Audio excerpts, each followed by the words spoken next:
Okay, Facebook, how you guys doing? Dental Nachos, this is Paul, Dr. Nacho, hanging here on a Thursday, bringing one of our special episodes about finding a job out there in the dental world. Some of you guys are in dental school, have associate positions, residencies. We're going to talk with an awesome owner who is looking for an associate in Virginia. So if you're looking for a job in Virginia, pay attention because we're going to meet Dr. Brian. So Dr. Brian Briesemeister, awesome last name. Welcome to Dental Nachos. Yeah, man, thanks for having me. Oh, my pleasure. Look at the internet. It's so cool. We could be sitting in our own offices talking.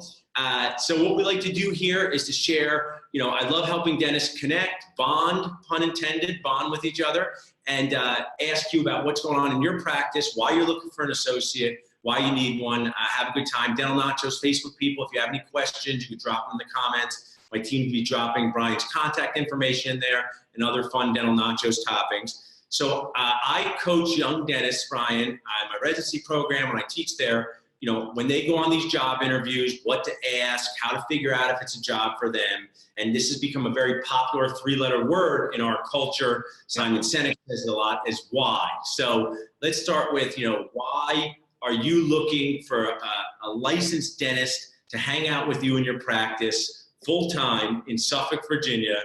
Tell us a little bit about that. Well, I bought the practice 3 years ago, and we've been having just explosive growth. Over the last 2 years, we're up 50%, and there's just more work than I can do myself. We got an awesome team here, highly trained, highly efficient. They make my life super easy, and we're looking for somebody to help grow the practice and help be a part of our team as we develop and rebrand this older practice into the 21st century. That's an awesome why. Growth for and you guys aren't doing, you were telling me you're not doing a lot of external marketing really. So the area itself is just bringing in a lot of new patients. Yeah, the nice thing about the older practice is our patients, they're wonderful patients. And if you tell them to do something, they really don't ask questions. We've created a culture where the patients just trust what we're telling the patients, because our big focus is patient-centric and it's all about quality. And so I would wonder if you could do me a favor, could you ask your patients to talk to my 5-year-old daughter about green? Because this is just, I wish I was making this story up, but we had a cry fight for both of us this morning about whether she could go in a stroller to school, and I lost that fight, and I carried her on my shoulders to school. So, I like that your patients just accept treatment, and if they could talk to Daphne, the moderator of Dental Nachos, that would be great too. Okay, cool. Tell me a little bit about the dentists out there when they go look for jobs or they're going to buy practice. I say, tell me a little about the style of your practice. Are you doing a ton of implants and specialty work? Are you doing mainly general dentistry? Tell us about a day in the life of Dr. Brian, and what goes on there. Yeah, so generally it's general dentistry, restorative, crown and bridge, some limited removable, and that's if somebody had a strong background in endo, they'd be a great fit. We refer out a ton of endo.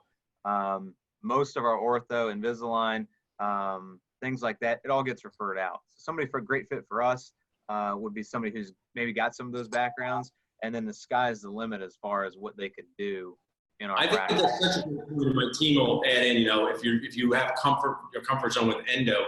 And I have this saying, for any dentist, but especially maybe a dentist looking for this job, don't do none. Don't do all. Don't do all. Don't do none. And it sounds silly, but someone who does endo comes to your practice, they can do the ones they're comfortable with and refer the rest. But your patients would appreciate it, and it just grows the practice in a fun way. People appreciate staying in-house if they can, complete the procedure well. So I think that's a cool topping that people could add is, hey, if you do endo, you're a good fit for your office. Now, general dentistry-wise, would it be someone who just is comfort zone with crowns, fillings, general restorative? Your practice is heavy into that too. Yep. Somebody definitely got to have a strong comfort level with general restorative, single unit crown and bridge. Like I said, I purchased an older practice. A lot of these large amalgam, wraparound fillings that just, are old, worn out, need to be replaced with a crown, something more appropriate for the tooth. That's great. I was going to jump in and say, do you guys use any intraoral cameras in your office? Yep. So we've got that's been one of my big focuses, is implementing a lot of the technology. We've got a CBCT. I do place implants. Awesome. We've got intraoral camera, Trios scanner. We're adding a 3D printer.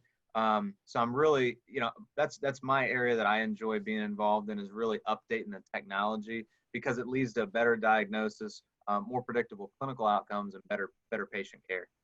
That's awesome. We recently collaborated with Mouthwash, the intraoral cameras, a sponsor in Dental Nachos, and we used it in our practice. And one of the things is, when you buy an older practice, like we have a number of times, the patients have to trust you. And if you just tell them, hey, there's a big filling, they say, why can't you fill it? So you hold the mouthwash camera, and say, could you show me where the white part is to fill? And some of it's like 97% silver. And I give some of these older dentists a lot of credit for being so creative with getting them out. They could get them out and stick on the wall. It's pretty impressive.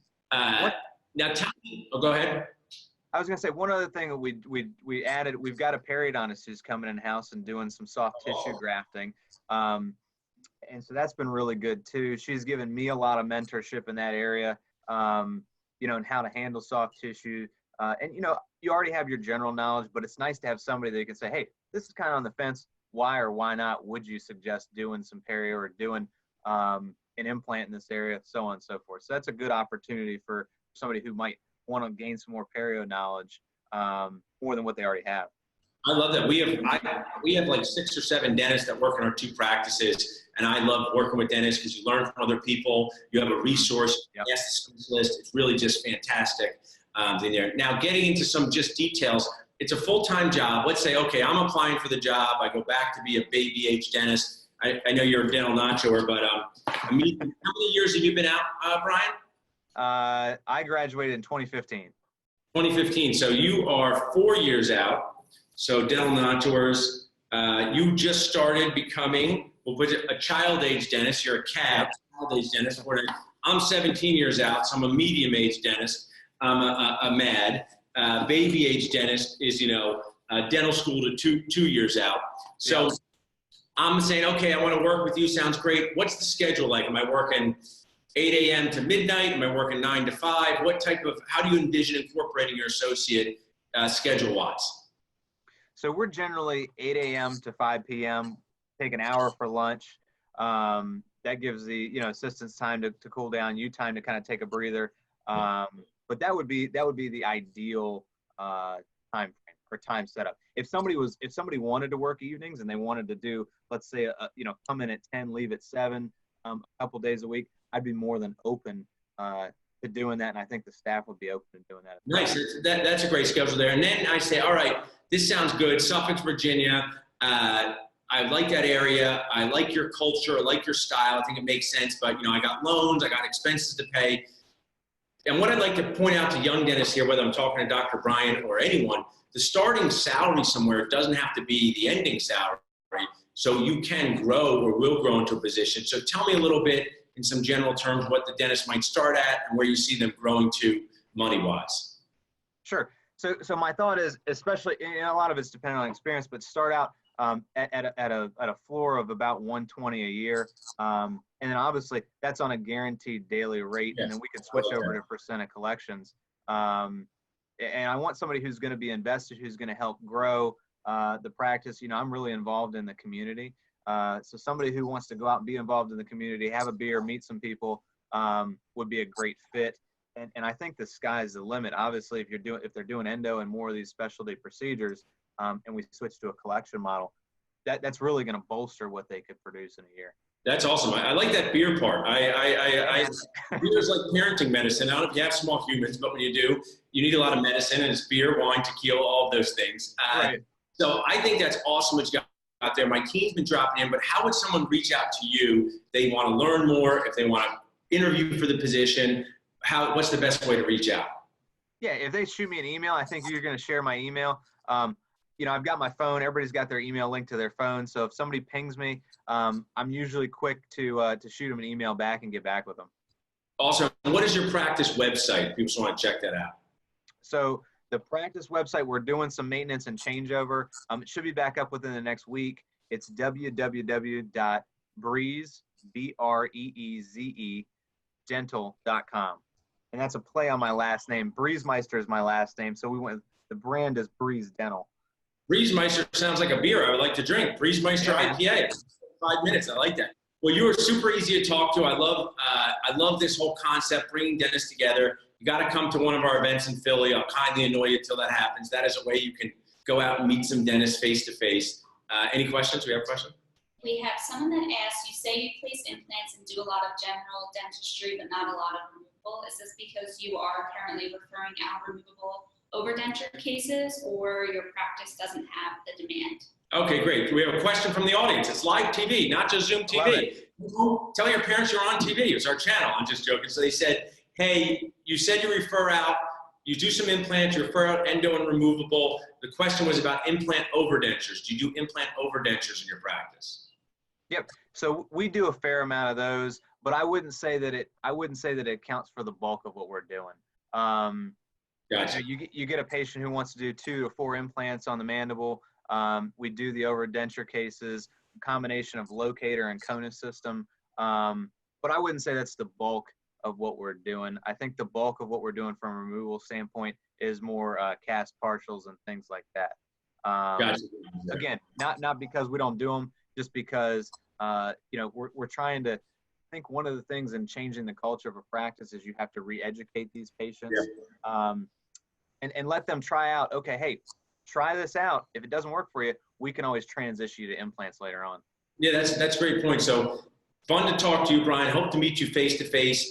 Dennis watching. Brian is a practice parent. He did it. He has a practice. He may have another practice one day like us. But if you want some content and a free course that counts as CE on purchasing a practice, we have a scary tale of $1 million practice that made no profit. If you text dentist to 444999, you can get it. You can get it to Brandon. Brian, it was a course where I did with our practice sales director, or president of the company. Dennis brought in $1 million and made 0 profit. So it was just an example of how things could go awry. And it's just, did you learn about buying a practice in dental school at all? Very little, very little. So you just have to learn it out there on the streets, and these are the streets, So Dr. Brian Briesemeister, thanks for your time. Dental Nachos, see you guys later, and have a good rest of your dentisting day. Yeah, man, thanks for having me.